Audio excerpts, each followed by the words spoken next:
Rebonjour, on termine.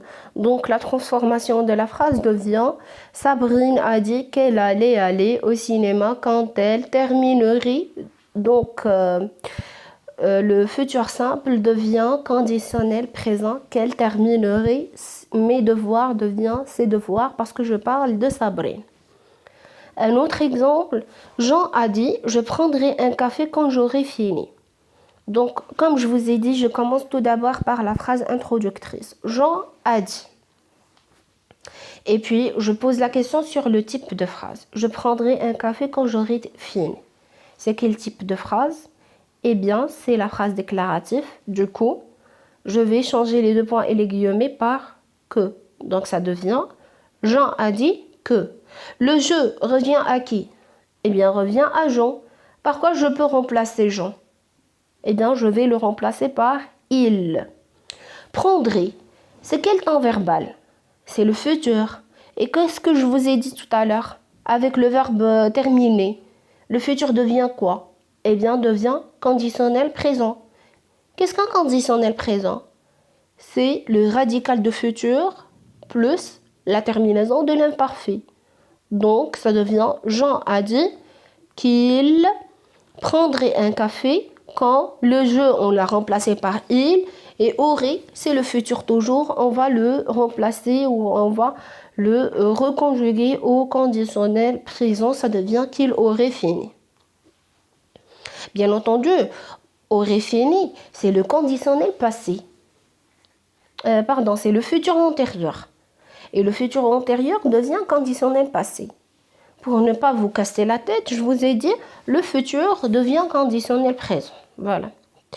Je suis revenu, s'exclama Elodie.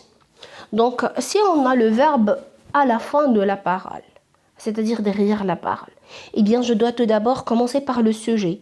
Dans la phrase introductrice qui est écrite avec le rouge, où est le sujet? C'est Elodie. Eh bien, je commence par Elodie s'exclama. Dans la parole qui est entre guillemets, c'est quel type de phrase? C'est la phrase déclarative. Pourquoi je peux remplacer les guillemets? Par que.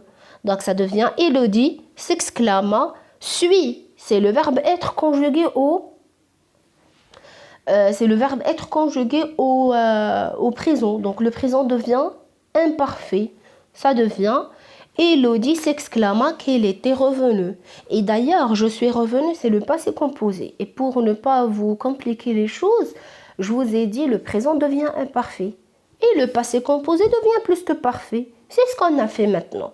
On a gardé le participe revenu et qu'est-ce qu'on a changé? Uniquement l'auxiliaire être du présent à l'imparfait. Alors, un autre exemple, le professeur ordonne à ses élèves « Ramassez vos affaires et sortez ». Comme je vous ai dit, on commence tout d'abord par la phrase introductrice. On va la réécrire telle qu'elle est. Le professeur ordonna à ses élèves. Et je pose la question sur le type de phrase qu'on a entre guillemets. Ramassez vos affaires et sortez. C'est quel type de phrase qui est...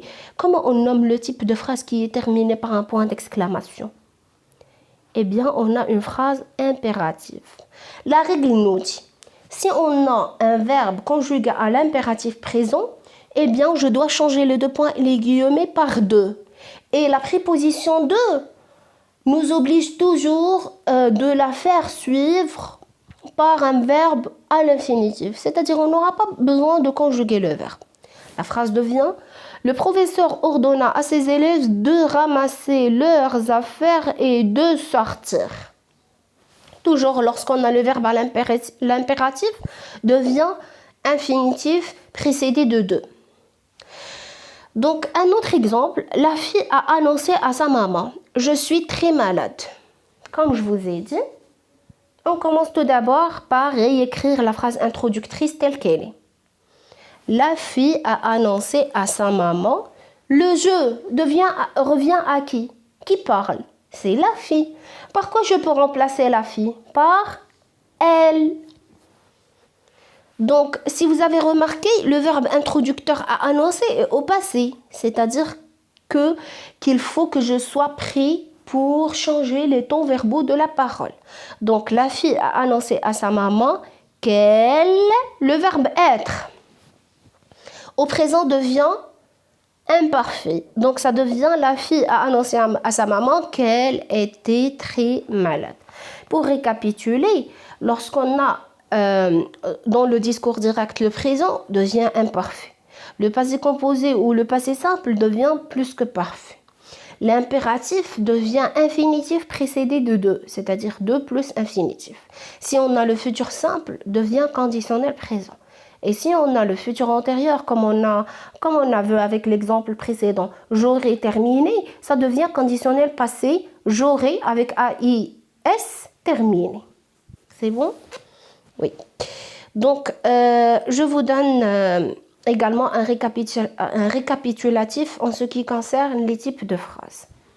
Donc, si on a une phrase déclarative dans la parole, on va changer les 2 points et les guillemets par que. Il a dit « je suis malade », ça devient « il a dit qu'il était malade ». Donc, si on a une phrase interrogative qui est commencée par « est-ce que » ou bien l'inversion de sujet ou alors une simple phrase terminée par un point d'interrogation, on va les remplacer par « si ». Par exemple, Jean m'a interrogé. Qu'est-ce que tu fais? Regardez bien. Là, on a dans la parole une phrase interrogative, mais qui est commencée par qu'est-ce que?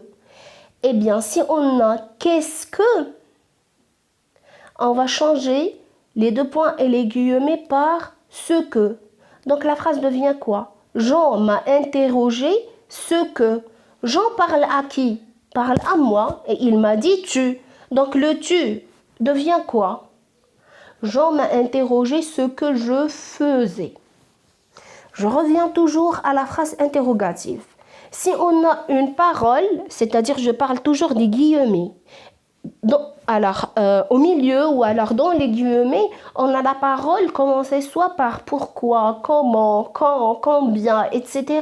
On va garder les outils tels qu'ils sont, c'est-à-dire on ne va pas les changer. Je vous donne un exemple. Comment as-tu pu faire un tel geste? Me questionna mon père. Donc, où est la phrase introductrice? C'est hors de la parole. Eh bien, je commence tout d'abord par le sujet. Me questionna mon père. Où est le sujet? Eh bien, c'est mon père. Mon père me questionna. Et comme je vous ai dit, l'outil interrogatif, on va le garder. Mon père me questionna comment j'avais pu faire un tel geste. Et pour clôturer, si on a une phrase impérative, on va changer les 2 points et les guillemets par 2. Il nous ordonna « sortez ». Donc, si je voulais transformer cette phrase, ça devient « il nous ordonna de sortir ». N'oubliez pas également de changer les indicateurs spatiaux et temporels. Aujourd'hui devient ce jour-là, demain devient le lendemain. Hier devient la veille, jour, année, lundi, semaine, prochain. L'adjectif prochain devient suivant. Là devient ici, etc. Donc j'espère que j'étais assez claire dans mon explication. Si vous aurez besoin de plus d'explications ou alors des questions à me poser, n'hésitez pas de me le dire, je serai à votre attente. Prenez soin de vous. Au revoir.